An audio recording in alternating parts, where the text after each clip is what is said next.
नमस्कार विद्यार्थियों। आज हम लेसन नंबर जो 22 है उसका 5वां टॉपिक पढ़ने जा रहे हैं। 5वां वीडियो जारी करेंगे आज। लास्ट क्लास में हमने इस टॉपिक का शुभारंभ कर दिया था। टॉपिक का नाम जैसा कि आपको पता है ही, इंट्रोडक्टरी पार्ट हमने ज़रा सा प्रारंभ भी कर दिया था। महात्मा गांधी राष्ट्रीय ग्रामीण रोजगार गारंटी कार्यक्रम हम पढ़ रहे थे, जिसका शॉर्ट फॉर्म मनरेगा है। शॉर्ट फॉर्म क्या है? मनरेगा। और इसको फुल करते हैं तो क्या निकल कर के बाहर आता है? महात्मा गांधी राष्ट्रीय ग्रामीण रोजगार गारंटी कार्यक्रम। आपको पता होगा इंट्रोडक्टरी पार्ट में हमने ये भी ले लिया था कि अधिसूचित कब किया गया इसको। 5 सितंबर 2005 को तो मनरेगा जो कार्यक्रम है उसको अधिसूचित किया गया, और 2 फरवरी 2006 को इसका शुभारंभ किया गया आंध्र प्रदेश राज्य से। और उसी के साथ में संपूर्ण देश के जो 200 पिछड़े जो अति अत्यधिक या अति पिछड़े जो ज़िले थे 200, वहाँ भी इसको प्रारंभ किया गया। मनरेगा कार्यक्रम को प्रारंभ किया गया 200 ज़िलों में 2 फरवरी 2006 को आंध्र प्रदेश के साथ में ही। तथा 1 अप्रैल 2008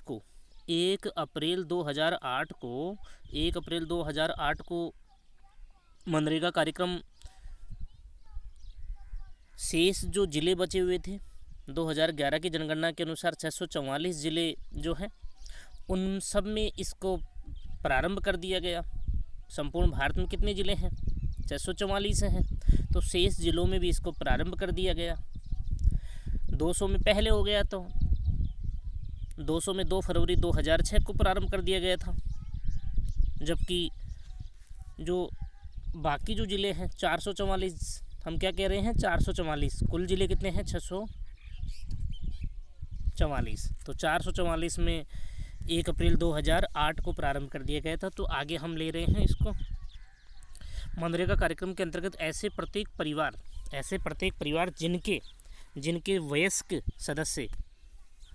वयस्क सदस्य मतलब 18 वर्ष से अधिक की उम्र के जो लोग हैं, जो मुख्यतः अकुशल श्रमिक होते हैं, इसमें विशेष प्रकार की ट्रेनिंग की आवश्यकता नहीं होती है। मनरेगा कार्यक्रम में काम करने वाले जो लोग होते हैं, श्रमिक जो होते हैं, मजदूर जो होते हैं, उनको अकुशल श्रमिकों के अंतर्गत मानते हैं। देखिए, श्रमिकों की 3 श्रेणियां होती हैं: कुशल श्रमिक, अर्धकुशल श्रमिक और अकुशल श्रमिक। ठीक है ना। तो मनरेगा कार्यक्रम में जो काम करने वाले जो मजदूर होते हैं उन्हें अकुशल श्रमिकों के अंतर्गत कंसिडर करते हैं। शारीरिक श्रम करना चाहते हैं अकुशल श्रमिक, जो शारीरिक श्रम करना चाहते हैं उन्हें एक वित्तीय वर्ष है उसमें कम से कम 100 दिनों का गारंटी युक्त रोजगार उपलब्ध करवाया जाता है। किसके द्वारा? राज्य सरकार, केंद्र सरकार के सहयोग से राज्य सरकार के द्वारा 100 दिनों का रोजगार जो है वो उपलब्ध करवाया जाता है। वर्तमान समय में जो कार्य दिवस हैं उनकी संख्या 100 से बढ़ा करके 150 कर दी गई है। 100 से बढ़ाकर के जो कार्य दिवस हैं, एक परिवार को एक वित्तीय वर्ष में कार्य दिवसों की संख्या जो 100 है उसको बढ़ाकर के 150 कर दिया गया है। ये भी आगे आएगा जो हम देख लेंगे। ठीक है ना। भारत विश्व का एकमात्र ऐसा देश है जिसने ग्रामीण क्षेत्रों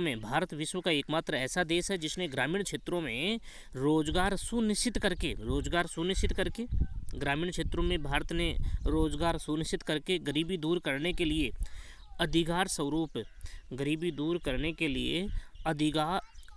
स्वरूप रोजगार उपलब्ध करवाया है। ठीक है ना। ये भी विश्व का एकमात्र ऐसा उदाहरण है यहाँ पे मनरेगा कार्यक्रम के अंतर्गत। अब देखिए, मनरेगा जो कार्यक्रम है उसमें मुख्यतः ऐसे कौन कौन से कार्य हैं जो मुख्यतः किए जाते हैं। मनरेगा कार्यक्रम में ऐसे कौन कौन से जो काम हैं वो किए जाते हैं मनरेगा कार्यक्रम के अंतर्गत। देखिए, एक तो कच्ची सड़कों का निर्माण करना। कच्ची जो सड़कें होती हैं मतलब जो कच्चा मार्ग तैयार कर दिया जाता है, तो कच्ची सड़कें जो हैं, कच्चा मार्ग जो है वो बनाया जाता है। बाढ़ नियंत्रण व संरक्षण किया जाता है। बाढ़ को नियंत्रित करने के लिए इस प्रकार के कटिबंध एनीकैट जो है, ऐसे जो कट लगा दिए जाते हैं। जो ग्रामीण क्षेत्रों में जो जहाँ पे बाढ़ का प्रभाव बना रहता है वहाँ पे ऐसे एनीकट बना दिए जाते हैं, बांध बना दिए जाते हैं, छोटे छोटे जो डैम जो होते हैं वो भी बना दिए जाते हैं मनरेगा कार्यक्रम के अंतर्गत। वह संरक्षण करना,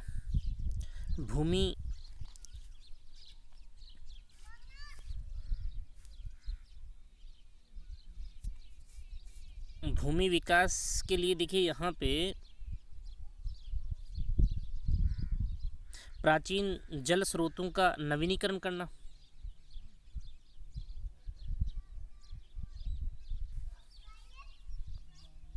यहाँ पे ये भूमि विक्रस है। विक्रस का मतलब आप जानते हो ना, भूमि का जो अपर्दन होता है उसको भी संरक्षित किया जाता है।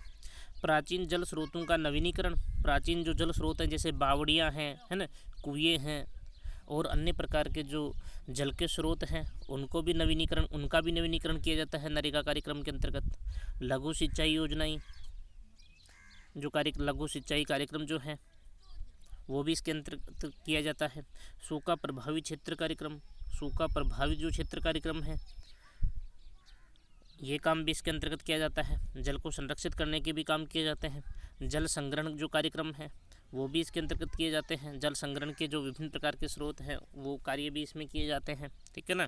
साथ में देखिए यहाँ पे मनरेगा कार्यक्रम में वर्तमान समय में कार्य दिवसों की संख्या, जो हमने ऊपर पढ़ा है ना अभी, कार्य दिवसों की संख्या कितनी हो गई है मनरेगा कार्यक्रम में, 100 से बढ़ाकर के 150 कर दी गई है। पहले इसमें 100 कार्य दिवस ही हुआ करते थे, लेकिन वर्तमान समय में 100 से बढ़ाकर के एक गरीब परिवार को इसमें 150 दिनों का रोजगार दिया जाता है एक वित्तीय वर्ष में।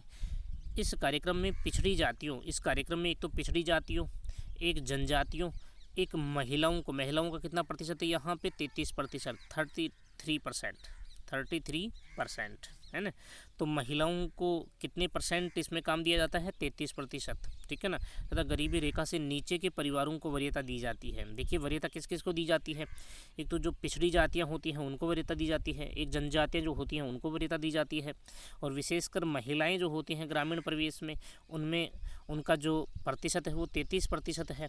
तथा गरीबी रेखा से नीचे जो परिवार हैं, BPL जो परिवार हैं, बिलो पॉवर्टी जो लाइन से नीचे के जो परिवार हैं उनको भी इस मनरेगा जो कार्यक्रम है उसमें वरीयता दी जाती है, प्राथमिकता दी जाती है काम देने में। अब देखिए नोट में हम क्या कंसिडर कर रहे हैं, नोट में क्या लिखा हुआ है, वर्तमान समय में संपूर्ण, हाँ आपको याद होगा संपूर्ण ग्रामीण रोजगार योजना जो 13 नंबर का प्रोग्राम हमने पढ़ा था, संपूर्ण ग्रामीण रोजगार योजना SGRY जिसका शॉर्ट नेम है, तथा राष्ट्रीय काम के बदले अनाज कार्यक्रम, राष्ट्रीय काम के बदले अनाज कार्यक्रम। अब देखिए इसका ये शॉर्ट जो नाम, हम पहले भी काम के बदले अनाज योजना 14 नंबर कार्यक्रम हम पढ़ चुके हैं ना।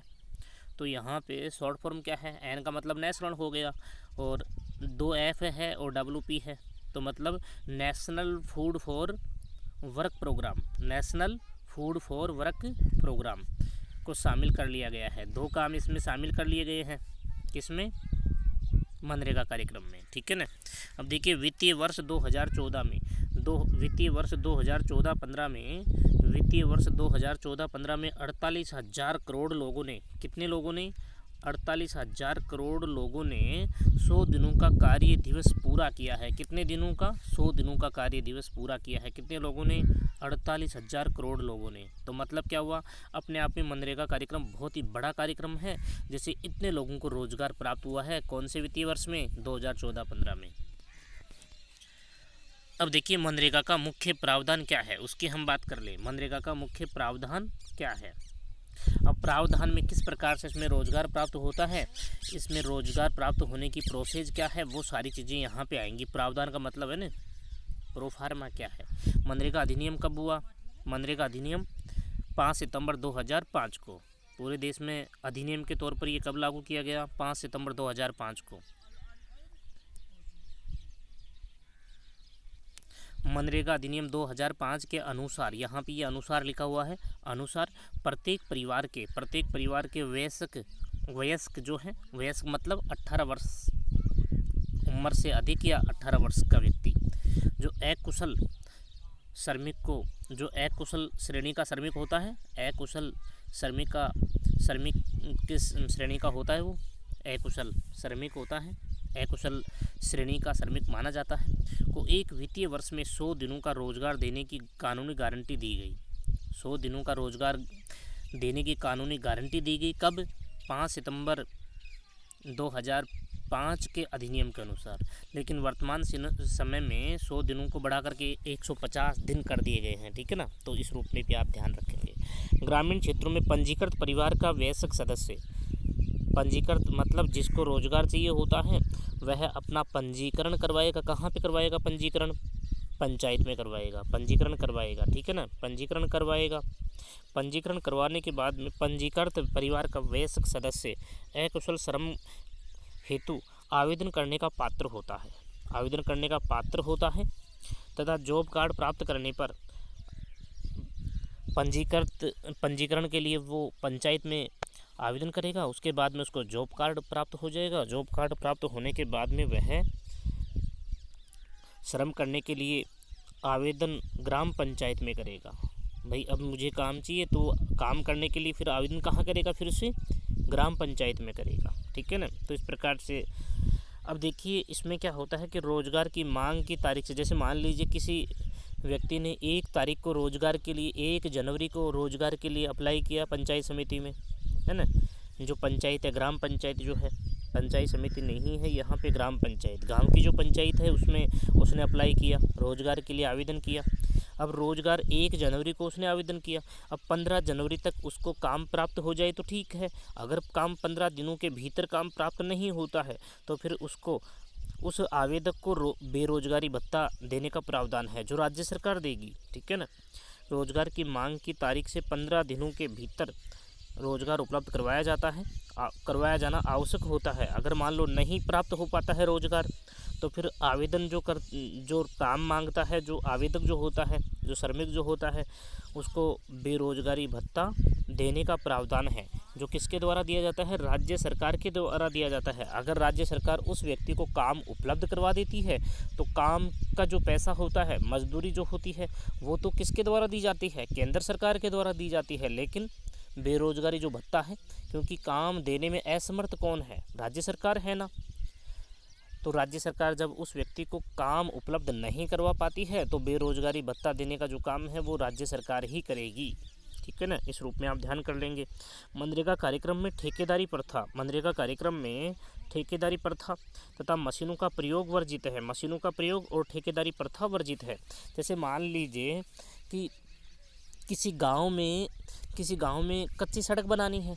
अब कच्ची सड़क बनानी है तो ऐसा नहीं है कि गांव का कोई ठेकेदार आया और उसने ग्राम पंचायत से उस गांव में कच्ची सड़क बनाने का ठेका ले लिया और व्यक्तियों की जगह, लोगों की जगह, श्रमिकों की जगह उसने मशीन लगा दी, जेसीबी मशीन से काम करवा दिया। तो ये वर्जित है। ना तो मनरेगा कार्यक्रम में जो भी काम किए जाते हैं वो ना तो किसी व्यक्ति विशेष को ठेके पर दिए जाते हैं, साथ में ही ना ही इसमें मशीनों का प्रयोग किया जाता है। मशीनें इसमें वर्जित होती हैं। मशीनों के माध्यम से काम नहीं कर सकते आप लोग। मनरेगा कार्यक्रम में जितना भी काम होता है वो शारीरिक श्रम से ही होता है, मशीनों के द्वारा नहीं हो सकता, नहीं किया जा सकता। मनरेगा कार्यक्रम के दौरान कार्यस्थल पर प्राथमिक उपचार सुविधा। अब देखिए कार्यस्थल पर जो श्रमिक होते हैं उन श्रमिकों के लिए कौन कौन सी सुविधाएं इसमें मुख्यतः उन लोगों को दी जाती हैं। एक तो प्राथमिक उपचार सुविधा दी जाती है। पेयजल सुविधा वहाँ पे होती है, पानी पीने की सुविधा भी होती है। प्राथमिक उपचार के लिए भी जो प्राइमरी जो किट होता है ना, छोटी मोटी अगर चोट वगैरह लग जाती है तो उनके लिए बैंडेड वगैरह, जो सॉफ्ट तरीके जो दवाइयाँ होती हैं जो प्राथमिक उपचार के तौर पर आपने देखा होगा, हम भी छोटा सा जो मेडिकल किट होता है वो अपने घर पर रखते हैं ना, तो ठीक उसी प्रकार से एक छोटा सा जो मेडिकल किट होता है वो भी जहाँ पे जो मनरेगा जो कार्य चल रहा होता है वहाँ पे इस प्रकार की सुविधाएं होती हैं। पेयजल सुविधा, पीने के लिए पानी की सुविधा होती है। छांव हेतु टेन शेड होती है। जब 1 आध घंटे पूरे दिन भर में जब श्रमिक थक जाते हैं तो वो भी यहाँ पे टेंट सेट की सुविधा होती है, छाँव के लिए, छाया के लिए, है ना, टेंट सेट भी होती हैं। बच्चों के लिए झूला घर होता है। जैसे मान लीजिए कोई श्रमिक है, कोई महिला श्रमिक है और उसके बच्चे को घर पर रखने के लिए कोई नहीं है, तो फिर यहाँ पे जहाँ पे मनरेगा कार्य चल रहा होता है वहाँ पे जो झूला घर होता है उसकी सुविधा भी होती है। पालना जिसको आप बोलते हैं, जिसमें बच्चे को रखा जाता है ना, तो पालना जो होता है, झूला घर होता है, उसकी सुविधाएं भी यहाँ पे होती है, उपलब्ध करवाई जाती है। जब 2-3 छोटे छोटे बच्चे होते हैं तो उनको रखने के लिए महिला श्रमिकों में से ही एक महिला को बच्चों की देखभाल के लिए भी रखा जाता है, ठीक है ना, ये भी सुविधा होती है। मनरेगा कार्यक्रम में कार्यस्थल पर यदि किसी व्यक्ति की मृत्यु या स्थायी अपंगता की स्थिति हो जाती है, मनरेगा कार्यक्रम जहाँ पे चल रहा होता है तो किसी कारणवश किसी व्यक्ति की अगर मृत्यु हो जाती है या स्थायी अपंगता आ जाती है, उसके शरीर का किसी कोई अंग जो है वो कार्य करने की क्षमता में नहीं रह जाता है, इस प्रकार की स्थिति अगर व्यक्ति की हो जाती है तो मुआवजे के तौर पर 25,000 रुपये दिए जाते हैं। कितने रुपए दिए जाते हैं? 25,000 रुपये दिए जाते हैं। दिए जाने का प्रावधान भी है, ठीक है ना। मनरेगा कार्यक्रम में महिला श्रमिकों की 33% अनिवार्यता निर्धारित की गई है। 33% महिलाओं को इस कार्यक्रम में रोजगार उपलब्ध करवाया जाता है, ये भी अनिवार्य शर्त है तथा इसमें किसी प्रकार का कोई आरक्षण लागू नहीं होता है। इसमें किसी भी प्रकार का कोई आरक्षण लागू नहीं होता है। सभी कैटेगरी के जो लोग होते हैं उन सभी कैटेगरी के लोगों को इसमें कार्य दिया जाता है और महिलाएं जो होती हैं 33% महिलाओं को इसमें कार्य या रोजगार जो है वो उपलब्ध करवाया जाता है, ठीक है ना, इसमें कोई कंडीशन नहीं होती है। मनरेगा में वित्तीय प्रबंधन, मनरेगा जो कार्यक्रम है उसमें वित्तीय प्रबंधन देखिए, मतलब यहाँ जो मनरेगा कार्यक्रम है उसमें पैसा कहाँ से आता है। मनरेगा कार्यक्रम में वित्तीय प्रबंधन के अंतर्गत अकुशल श्रमिकों को दी जाने वाली जो मजदूरी की संपूर्ण राशि होती है, अकुशल जो श्रमिक होते हैं उनको दी जाने वाली जो मजदूरी की जो संपूर्ण राशि होती है, एक तो मजदूरी की संपूर्ण राशि मनरेगा कार्यक्रम में जो दी जाती है। बेरोजगारी भत्ता तो राज्य सरकार देगी, लेकिन मजदूरी की जो संपूर्ण राशि है वो एक तो एक सामग्री की जो लागत होती है, सामग्री की लागत मतलब क्या हुआ, जैसे टेंट सेट है, पानी की सुविधा के लिए बर्तन वगैरह है, ठीक है ना, झूला घर है, ठीक है ना, साथ में ही जो गुदाली है, फावड़े हैं और अन्य प्रकार के मेडिकल किट है और अन्य प्रकार के जो औजार हैं काम जिनसे किया जाता है, पराती है, तगारी वगैरह जो है ना, ये सभी प्रकार की जो सामग्री की जो लागत होगी उसका 75% राशि भी कौन देगी? केंद्र सरकार देगा। प्रशासनिक जो खर्चे होंगे, मतलब बीच बीच में जो सोशल एडिट करने वाले जो लोग आते हैं, अंकेक्षण जो कार्य होता है, सामाजिक अंकेक्षण जो कार्य होता है, बड़े जो अधिकारी आते हैं केंद्र सरकार की तरफ से आते हैं, उनका खर्चा भी कौन देगा? केंद्र सरकार देगी। कुल लागत का तय किया गया जो खर्चा होगा वो भी केंद्र सरकार के द्वारा दिया जाता है। जबकि अब देखिए राज्य सरकार क्या करती है, राज्य सरकार के द्वारा एक तो बेरोजगारी भत्ता जिसकी हम बात कर रहे हैं, 15 दिनों के भीतर अगर राज्य सरकार कार्य देने में असमर्थ होती है तो बेरोजगारी भत्ता कौन देगा? राज्य सरकार देगी। सामग्री लागत का 25%, सामग्री जो लागत है 75% तो कौन दे रहा है? केंद्र सरकार दे रही है ना। तो 25% जो सामग्री जो लागत है उसका 25% राज्य सरकार दे रही है तथा राज्य परिषद का प्रशासनिक खर्चा अब राज्य सरकार की तरफ से जो भी प्रशासनिक अधिकारी वहाँ पे कार्यस्थल पर का सोशल एडिट करने के लिए आएगा, सोशल ऑडिट जो है मतलब सामाजिक अंकेक्षण जो भी जांच वगैरह करने आएगा, मेजरमेंट करने आएगा, तो उसका खर्चा जो है वो कौन देगा? राज्य सरकार देगी, ठीक है ना। तो ये राज्य सरकार देती है। अब यहाँ पे लास्ट देखिए लाइन क्या है, भारत में मनरेगा की प्रगति व भूमिका। मनरेगा एक मांग आधारित कार्यक्रम है। मनरेगा क्या है? एक मांग आधारित कार्यक्रम है। मांग आधारित कार्यक्रम है मतलब नरेगा जो कार्यक्रम है उसमें व्यक्ति विशेष कोई भी व्यक्ति जाकर के काम मांग सकता है, वह अकुशल श्रेणी का श्रमिक होता है और काम मांगने का उसके पास में अधिकार होता है और राज्य सरकार को उसको काम देना होता है, ये अनिवार्य शर्त है, ठीक है ना। तो इस टॉपिक को हम डिटेल से अगले वीडियो में लेंगे। भारत में मनरेगा की प्रगति व भूमिका वाला जो टॉपिक है इसको हम अगले वीडियो में लेंगे। तो वैसे नरेगा या मनरेगा जो कार्यक्रम है वो ज़्यादा टिपिकल टॉपिक नहीं है, तो इसमें बहुत ही सामान्य से प्रकार के क्वेश्चन आए हुए हैं। इसमें ये क्वेश्चन बोर्ड एग्जाम में आया हुआ है। कौन सा क्वेश्चन आया हुआ है? मनरेगा का मुख्य प्रावधान। मनरेगा का जो मुख्य प्रावधान है ये बोर्ड एग्जाम में क्वेश्चन आया हुआ है, तो इसको आप भी अच्छे से तैयार कर लें क्योंकि 2019 में आया हुआ है, 20 का भी एग्ज़ाम पेंडिंग है, तो आपको एग्ज़ाम देंगे 2021 में, है ना। तो आपके लिए वेरी इंपॉर्टेंट फिर से बन जाता है। तो मनरेगा का मुख्य प्रावधान किस प्रकार से इसमें रोजगार जो है उपलब्ध करवाया जाता है, तो आप भी उसी प्रकार से इसमें आप ध्यान रखेंगे, ठीक है ना।